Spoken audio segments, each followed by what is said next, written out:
Since Putin's invasion of Ukraine began in early 2022, Russia has staged a series of escalating provocations against NATO.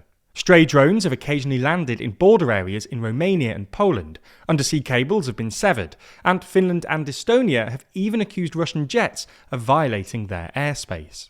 But the Kremlin has dramatically ramped up the pressure this month. Last week, European Commission President Ursula von der Leyen's plane was apparently targeted by suspected Russian GPS jamming. Former Russian President and Putin ally Dmitry Medvedev explicitly threatened to attack Finland, and then, to top it all off, earlier this week, Russia launched 19 drones into Poland.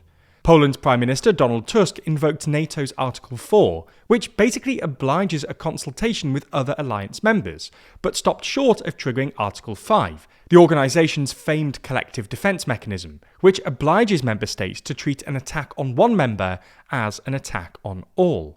This has all raised the question: if drones landing inside NATO territory isn't sufficient to trigger Article 5, then what is? So in this video, we're going to try and figure out exactly when Article 5 would kick in, whether NATO could or should have invoked it earlier this week, and what would happen if it did.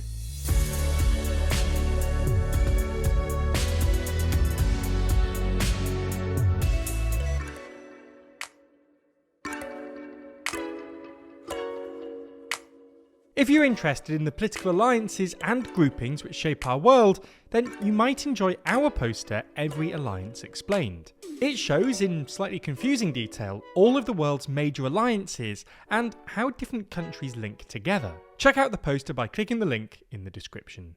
So let's get straight into it. According to NATO's founding treaty, Article 5's collective security guarantee would be triggered in the event of, quote, an armed attack against one or more NATO members in Europe or North America. Where exactly this threshold lies thus depends on two questions. First, what exactly constitutes Europe or North America? And second, what constitutes an armed attack? The first question is essentially answered by Article 6, which explicitly describes the territorial limits of Article 5. Article 6 has 2 bullet points. The first bullet point basically says that Article 5 would be triggered in the event of an armed attack on any NATO member's territory, the Algerian departments of France, although that's obviously not relevant anymore, or any island under NATO jurisdiction north of the Tropic of Cancer, which was NATO's slightly convoluted way of excluding colonial possessions. This is also why Article 5 wasn't invoked during the Falklands War, because the Falkland Islands are located south of the Tropic of Cancer. The second bullet point states that Article 5 would also be triggered in the event of an armed attack on any NATO forces stationed in NATO territories, the Mediterranean Sea, or the North Atlantic area north of the Tropic of Cancer. This bullet point also mentions occupation forces stationed on the date when the treaty entered into force, but this was essentially to protect American and British troops stationed in the so-called Free Territories of Trieste and occupied Germany after World War II, and isn't really relevant today.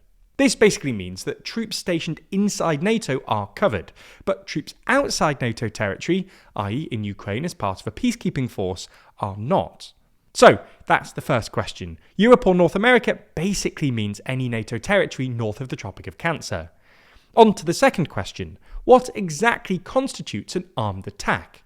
Well, the phrase armed attack is deliberately lifted from Article 51 of the UN Charter. As this is one of the foundational documents of international law, there's been a fair bit of scholarship on this question, and international lawyers set the bar pretty high. Caveats about cyber attacks and other non-traditional forms of warfare aside, armed attacks generally require large-scale military operations. For instance, there is a pretty widespread consensus that the downing of a Turkish jet by Syria in 2012, which triggered NATO's Article 4, didn't constitute an armed attack, which is why Article 5 wasn't invoked. Nonetheless, ultimately, in the context of NATO, the decision to invoke Article 5 is as much political as it is legal. In fact, the only time Article 5 has been invoked, which was by the US after 9/11, lots of international lawyers were sceptical, because there was a pretty strong consensus at the time that armed attacks could only be carried out by states, not non-state actors like Al-Qaeda. But legal quibbles were ultimately overruled by political imperatives. It wasn't like international lawyers were going to stop Bush invading Afghanistan on a technicality, and NATO unanimously backed America's invoking of Article 5. Similarly, while what happened in Poland earlier this week probably didn't constitute an armed attack under international law, the main reason Poland didn't trigger Article 5 is political. Poland and the rest of NATO knows that triggering Article 5 would risk war with Russia, which they don't want. Moreover, NATO's European members know that what happened earlier this week wasn't dramatic enough to guarantee Trump's support, and they're sort of saving Article 5 for something big enough to guarantee enthusiastic American involvement. This speaks to a common misunderstanding. People often assume that Article 5 is some sort of ironclad collective security guarantee that automatically and unconditionally obliges member states to defend one another, but that's not actually the case. That was what NATO's European members pushed for when the organisation's founding treaty was being negotiated in the late 40s. But isolationists in Congress, who didn't want the US getting dragged into yet another European war, weren't keen on such an absolutist formulation. Negotiations thus ended in compromise. While Article 5 does oblige member states to defend one another, it's heavily caveated, and only requires each member to take, quote, such action as it deems necessary. Poland and other member states are thus unlikely to trigger Article 5 unless the Russian provocation is big enough to guarantee American involvement. After all, perhaps the worst outcome from NATO's perspective would be for one member to trigger Article 5, only for the US and other big players in the alliance to provide minimal support, thus fatally undermining NATO's deterrence function. So, what would be big enough? Well, the honest answer is no one knows. Since its inception, NATO has deliberately maintained a degree of ambiguity as to what would trigger Article 5, because if adversaries are unsure when Article 5 would be triggered, they should, in theory, be less likely to test the waters.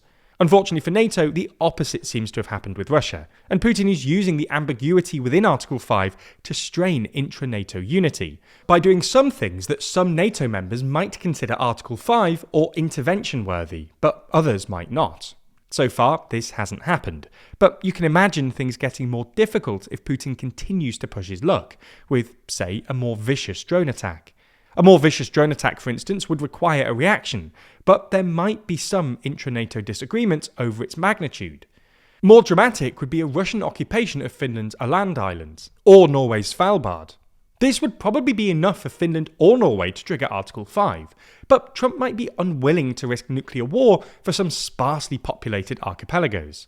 Perhaps the scariest potential flashpoint is Narva, a Russian-speaking city in Estonia that sits on its border with Russia. With this in mind, it might be a good idea for NATO to set out some better defined red lines. It's no secret that problem solving is always found at the heart of politics, whether that's through making important decisions or just understanding how the world works. Here at TLDR, we want to stay on top of our problem solving too, so that's why we use Brilliant. Brilliant is an incredibly comprehensive online learning platform that helps you become a better thinker and problem solver, designed specifically to teach you everything from maths, data analysis, programming, and AI from the ground up. You don't need a fancy degree or to have dedicated hundreds of hours to studying, as Brilliant gets you stuck in at the perfect level, allowing you to first start with mastering the foundations, then helps you level up to increasingly challenging problems. Take their fantastic data courses, for example. Whether you're starting fresh or continuing your learning journey, Brilliant offers everything from basics, like data visualizations, to advanced topics like algorithms and regression models. Using real-world data from Airbnb, Spotify, Starbucks, and more, you'll learn to see trends, parse and visualize massive datasets, and make better informed decisions. To start tackling those problems and try Brilliant for free, visit brilliant.org/TLDR, scan the QR code on screen, or you can click the link in the description. By doing so, you'll also get 20% off an annual premium subscription, and they'll know that you came from us, which really helps us out.